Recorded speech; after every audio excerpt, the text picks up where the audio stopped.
Recall that we started talking about a second order equation. So it might be useful to find the Laplace transform of a second derivative.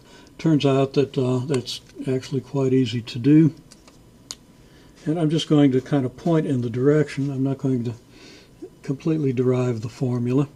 But if we let u equal e to the negative st dv equal to f double prime of t dt, you can fill in the details.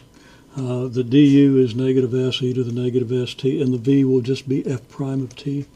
So we're going to get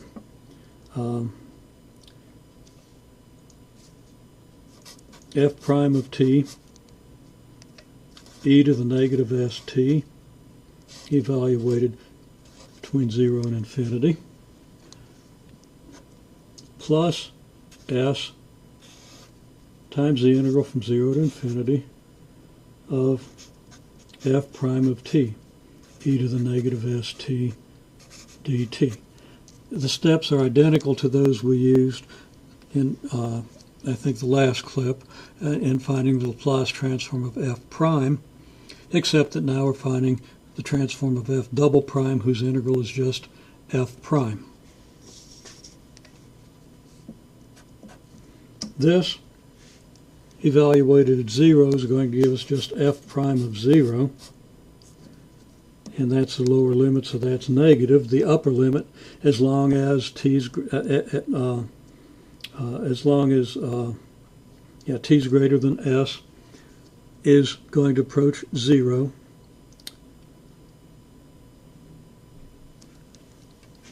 And I don't think I said that right, but you know what I mean. Okay, plus s times this integral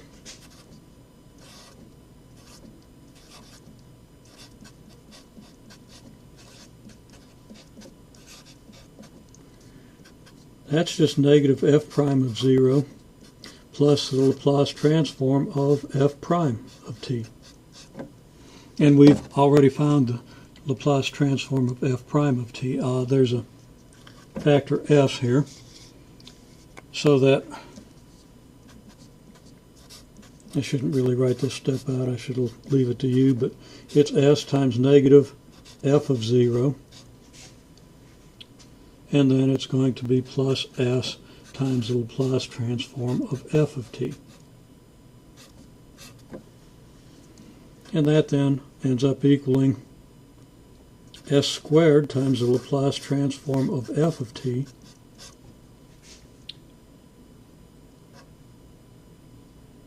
minus f prime of 0, just trying to decide what order to write those in, minus s times f of 0.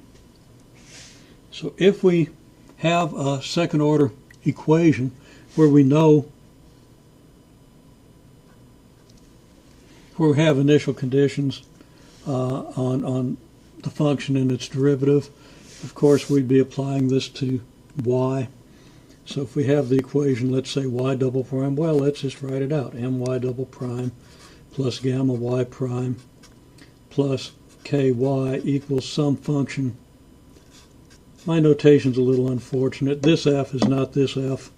This f is just a dummy function to which we want to apply integration by parts. This f is your forcing function, different function here. Make sure we're clear on that. This is a different f.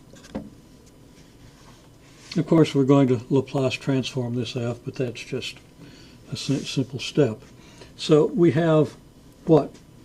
M times y double prime. If we want to Laplace transform that, well, we get m times the Laplace transform of y double prime plus gamma times the Laplace transform of y prime plus k times the Laplace transform of y equals the Laplace transform of f of t.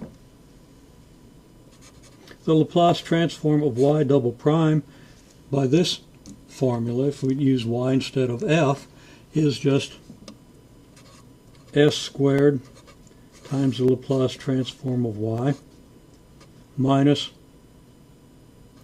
y prime of 0 minus s times y of 0. So we've got the Laplace transform of this. Really nothing to it with a little bit of practice. It's the inverse transform that can be a little bit hairy.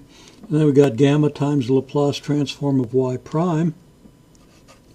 And the Laplace transform of y is just s times the Laplace transform, didn't say it right, Laplace transform of y prime is s times the Laplace transform of y minus y of 0.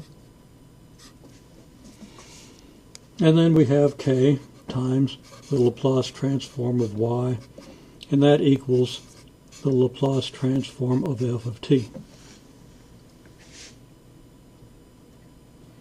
I hadn't really intended to jump all the way to this function. We're getting to what we call a system transfer function, but it's as good an illustration as any at this point, so let's go ahead and work out the rest of this.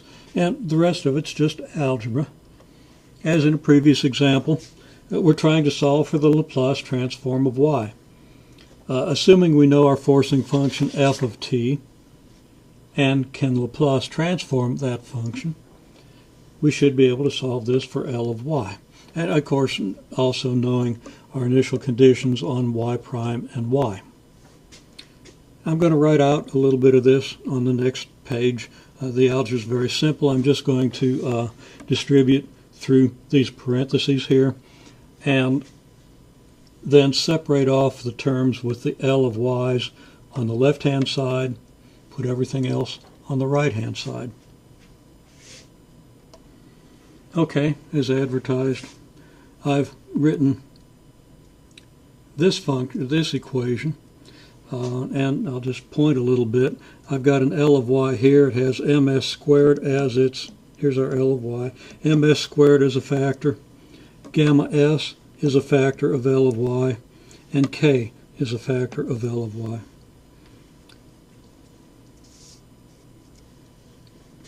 On the right-hand side, I'm going to put, of course, L of f of t, which is already on the right-hand side. And then I'm going to correct a couple of signs. Going to add the m y prime of 0 and the m s y of 0 and the gamma y of 0. So that my equation becomes this. Now, if we're actually testing a spring mass dashpot system, I said it right, I had to hesitate, but if we're actually trying to determine the mass, the drag force constant and the restoring force constant of such a system, we would typically test the system hanging at equilibrium or sitting at equilibrium with zero initial velocity. There's really no reason to complicate it with anything but zeros on y of 0 and y prime of 0, our initial position and velocity. So if those are both 0, these terms drop off. If we divide through by the ms prime plus gamma s plus k, we get Laplace transform of y equals the Laplace transform of s over ms squared plus gamma s plus k. And if we know the Laplace transform of our forcing function, and our forcing function is something we can certainly control, we can decide what force to apply and apply it, whatever function, a sine function, a cosine function, a step function, and step functions are very common in this kind of application, or some kind of a square wave function. Whatever our function is here, we can Laplace transform it. And the harder thing is to observe our output function, our y function, but if we can observe the y function and Laplace transform it, then what we see is that 1 over ms squared plus gamma s plus k is going to equal Laplace transform of y divided by the Laplace transform of f. And on such a system, typically this quotient is going to give us a reciprocal of a quadratic function. Or if we want, we can take the reciprocal of this and do L of f over L of y. So we've kind of come full circle already with our original question. And in the process, we've seen how we can use Laplace transforms to solve differential equations. Now we're going to go ahead and fill in a few of the details starting in the next clip.